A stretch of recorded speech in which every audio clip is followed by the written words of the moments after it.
sitting in high school. And I thought, okay, usually I jump right into how I spend my time, but it might be valuable for a young professional group to feel kind of where I was at when I was 20, 30 years old. I came out of college with a computer science degree to build video games. I had played soccer throughout my time and kind of figured that, okay, I like playing video games, maybe I can build them with this degree. Ended up falling into web development instead, and so this was my career portfolio coming out of school. Pure commission, 25% on all sales, no salary, no hourly wage. So as you might imagine, you had some side work to keep the financial stability in place. But as I started to work with other companies to build their presence online, I realized how powerful the internet was. This was back in 2004, 2006, right? So not the beginning of time on the internet, but definitely in the early days of what we are now probably going to call Web 2. This was when you had static sites, SEO, and we decided to build a 3v3 soccer tournament. And so this was my first experience with a side hustle, supported by the stability of maybe a more traditional type of a role. And so that was an interesting concept. We used a nice website when nice websites were hard to come by, like online registration was all magic. And it was a nice first-time experience into that realm of entrepreneurship and event management, sponsorship development, and of course, multimedia marketing. And so that continued to churn, ended up having to sell this project, have is the wrong word, but got to sell it to the Waukee Soccer Club. That was my first exit. So $8,000 was the exit price. It was worth a lot more. But it was because we had built a social network back when MySpace was cool. And so this was a way that I could wedge myself into that video game interest through this like side door of entrepreneurship. So we started to build on this website, started to host live video game events around North America.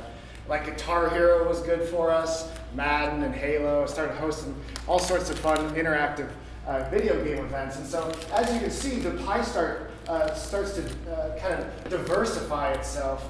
And this became a pretty big part of my life for quite a few years. We were like #1 on Google, right, for video game tournaments, and it was a very neat experience. And so I thought I'd take a quick pit stop and share a couple key takeaways throughout our time together. This is something I was told by my dad. I'll always remember, but never took it to heart. When I was in high school, when I was in college, like the value of your engaged network, right? So the fact that you're here shows that you're already having that initiative to understand the value of connecting with others and not just transactional networking, like leaning into what someone else is up to, giving first, getting curious about how they're spending their time. And over time, the connection leads to much more deeper, interesting opportunities.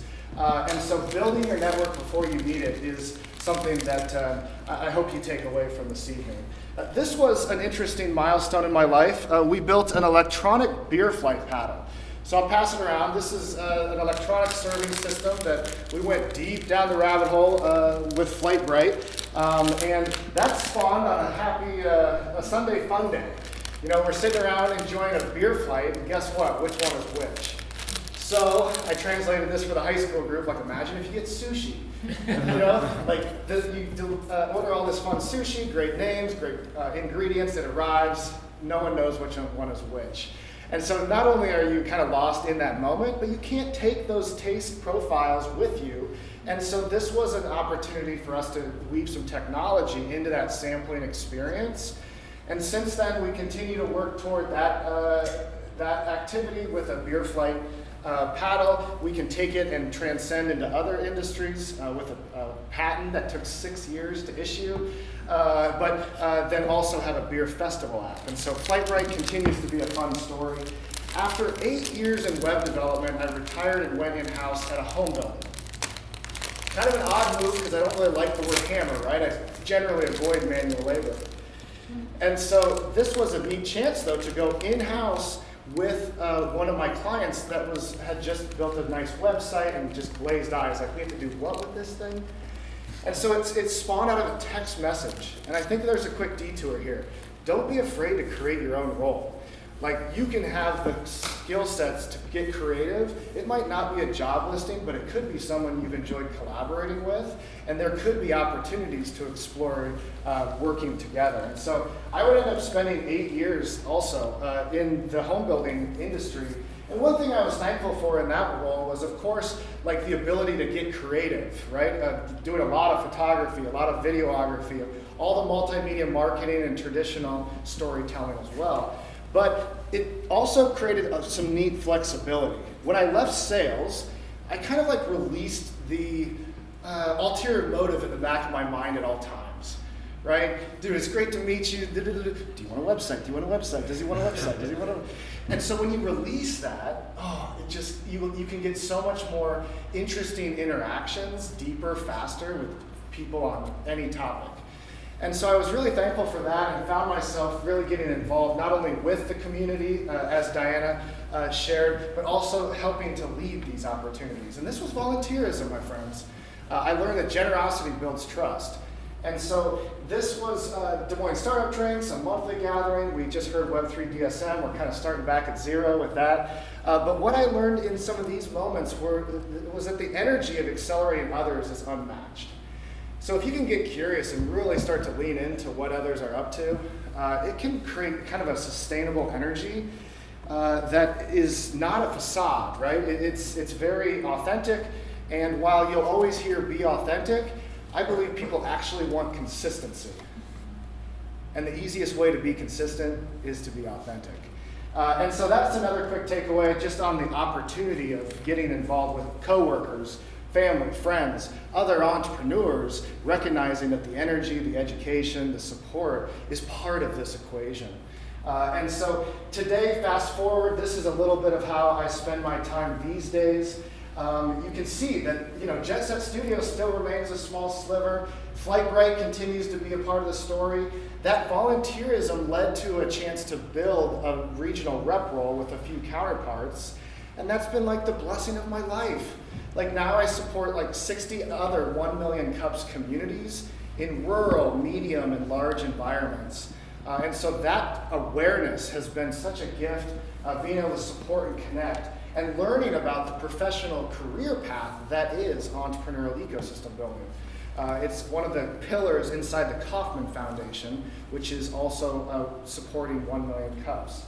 And so using that skill set, being able to weave it kind of through the nonprofit effort over into more of a venture capital, a for-profit side with Techstars, and coming in to help tell their story, support the different teams that we're being invested in.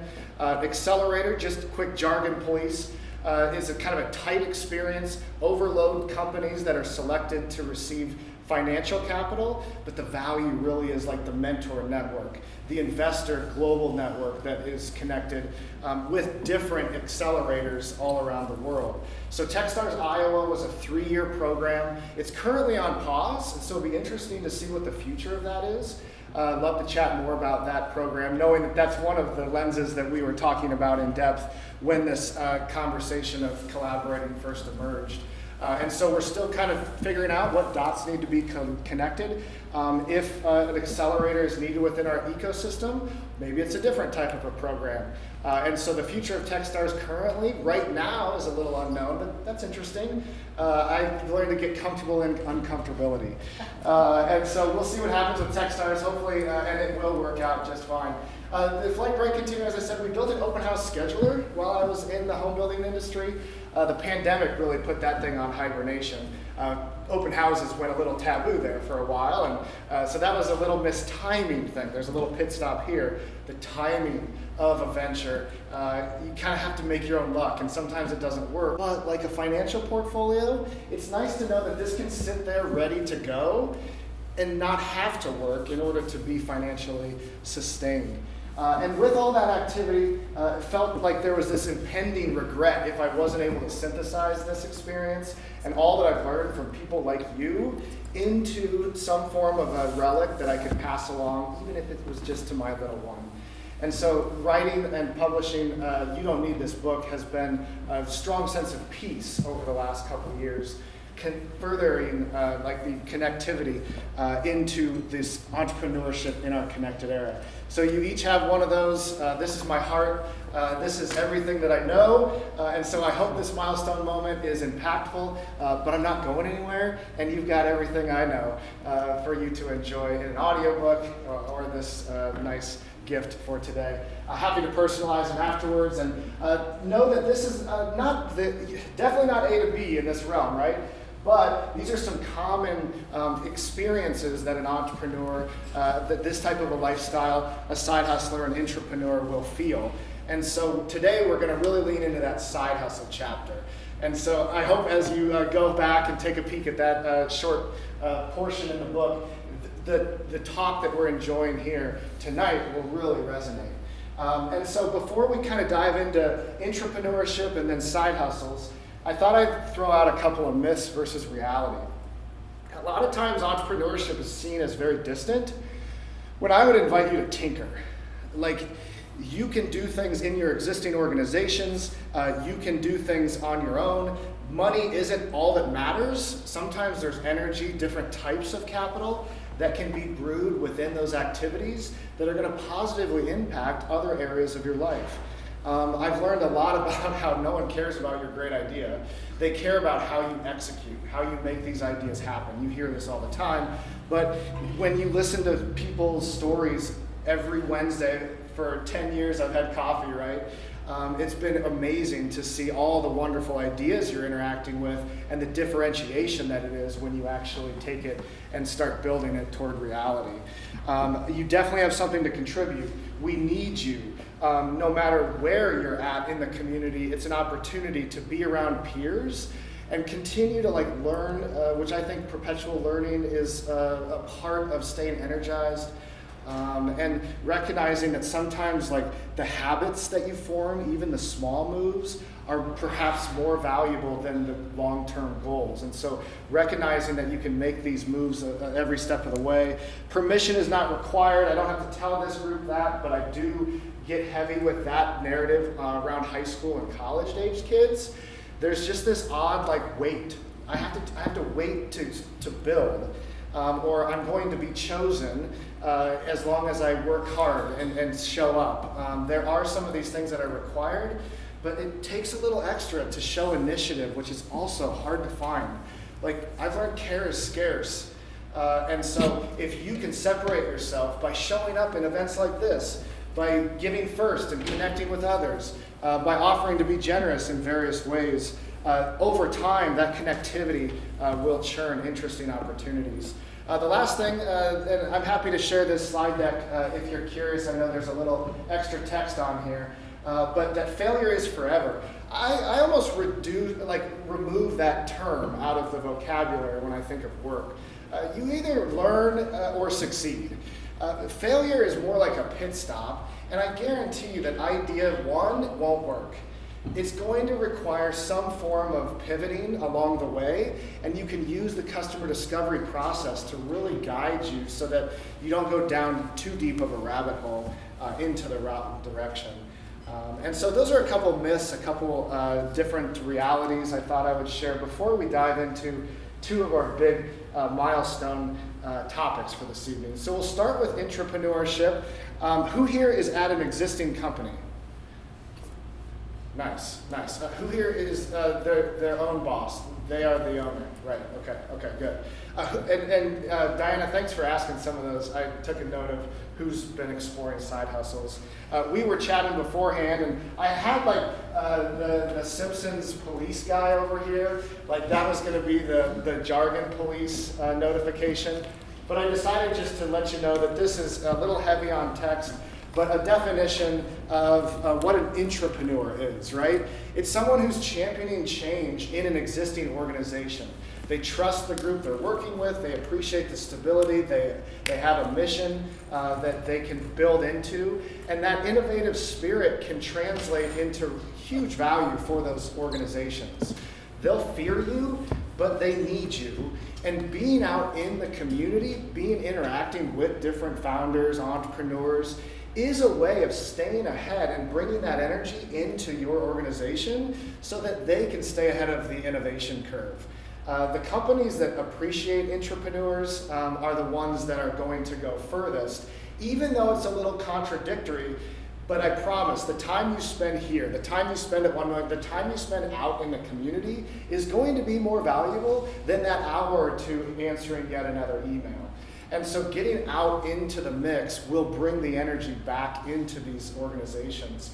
One tactic, if you're curious, so H&R Block a couple years ago transitioned PTO, paid time off, and made it volunteer hours when you were going and participating in being an organizer for 1 million cups. Maybe it's volunteering within the Pi 515 group, which is all on point tonight. But that simple transition encourages the activity of intrapreneurship, getting involved with the community. I thought that was very progressive. And so if you're talking with your organization and thinking about creative ways to get people excited, that can be one to maybe bring up. Being weird, being different, doing the generosity thing, building that trust within those things. Are you dispensable? This is a couple of characteristics. I think a lot of them are pretty foundational, and so knowing that you have to get curious as you show up and welcome complexity in conversations so that it's not as polarizing with yes or no, but maybe it's somewhere in between. Being willing to think again along the way, and as you're interacting, bringing that energy back in with action, not just words. Each time you do this type of work, you take an idea all the way through, it just gives you more confidence and more trust from those who you might answer to let you do it again. And so, as I mentioned, this was the giveaway here tonight. These are some books that I would highly recommend. Feel free to take a photo or grab me afterwards for this, because if you start here, and then this is a version that's special, Poke the Box. Linchpin is old, but it really talks, hey, how about this? Yeah, now you have to go to it. All right, so Linchpin is a little older, but it talks about education, how that was built, but also intrapreneurship, and really is where I bring the theme through of being indispensable. And then the last one has a very interesting section inside. There's about bringing ideas into reality and championing change. So these 3 books will make you feel like Neo, and you will be able to do anything, even after the first few chapters, learning how to create art and being remarkable as you ship that to serve those folks you care so much about. A couple of quotes there as they've been rolling through. Let's shift gears. I'll look at Twitter after this. This is a fun one. So this is actually a Canadian version that's the old style. I'll tell you more details of whoever. That's for whoever replies on Twitter to the thread that we're building tonight. Diana, you are in that thread. So are you, looking sharp. And let's go towards the side hustle path. All right. So side hustles, once again, jargon police. Let's take a quick pit stop. What is a side hustle? Also sometimes called moonlighting. I feel like it can be a hobby that pays. There's many different, do you go too far down that path of having a hobby if it pays? Sometimes if you like quilting, you might not want to start a quilting company. So there's all these different perspectives on when it becomes something, how big that slice becomes in your diversified career portfolio. But hopefully this resonates. And one of the things that I think is important is that this is a very approachable path toward entrepreneurship. It's a chance for you to test out something. Think about what you would do if money wasn't matter, right? If maybe there was a club or a sport that you played in school or something that you're really passionate about outside of a traditional role, that can be an angle to make an impact with. If you're active in those spaces, it's likely that you understand them. And so those have been the signals I've followed, whether it was soccer, video games, craft beer. This is all fun stuff. Thanks, you two. See you later. Yeah, thank you. So if you're curious and you're like, man, that sounds great, but I'm not an idea machine. I haven't had this business idea. This is an exercise that will start to strengthen that muscle in your mind. You do this for 1 week, and I promise you'll feel a difference. One of the things I'd like to do next is I'm going to get a bunch of these and just start throwing them out. Because it really is, the physical nature of writing in these little books, think of something like this, right? Something that might fit in your purse, your backpack, your pocket, whatever. Something you can grab at the moment that you're thinking about it and doing some doodles with it. What will happen is your mind will start flexing in a way where, of course, you'll have some bad, medium, and good ideas. You'll have an overflow as well, and it'll start being like, oh my goodness, you got to hear this idea I had for you. We were talking about. That will start really churning almost right away. And you'll, like a New Year's resolution, right? You'll start to let it fade, and it'll miss a day or two, and then it'll start collecting dust. But that's okay. Like it still did something, and you can return to it. You can come back to it pretty easily. It's a valuable exercise. It's very easy to start, hard to maintain. So kind of like the entrepreneurial characteristics, I thought I'd share a couple of characteristics I think about when I consider the side hustler. One of the first ones, it's right up top, my friends. Customer discovery is the work. It's very easy to build something safely in the workshop. It takes another level to push through the fear and interact with the market. But that's what you must do in order to understand if you have folks willing to pay. Everyone who cares about you, your family and friends, will always say it's a good idea, but you must have some form of response from people that might not care as much and who are willing to write a check. And so this is a nice way of also guiding the roadmap of development. It's easy to think, oh, I've got founder market fit. I really know exactly what customers need. That might be true, and I hope that it is, but talking with customers is the best way to continue learning about where to develop next. It's not a race. It can feel like you're behind. This is a path that takes longer because it's not getting all of your attention. And so you'll see, the headline trap I'll talk about in a second. You'll see other entrepreneurs who have maybe burnt the ship, and you're so envious of the fact that they are full-time into this venture of theirs.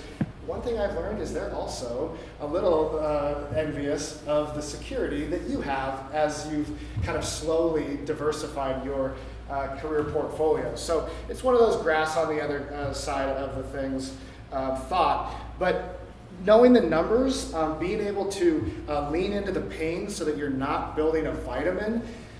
The numbers thing is interesting. Like, it's not the most fun. Maybe you're an accountant, and maybe this is the most fun.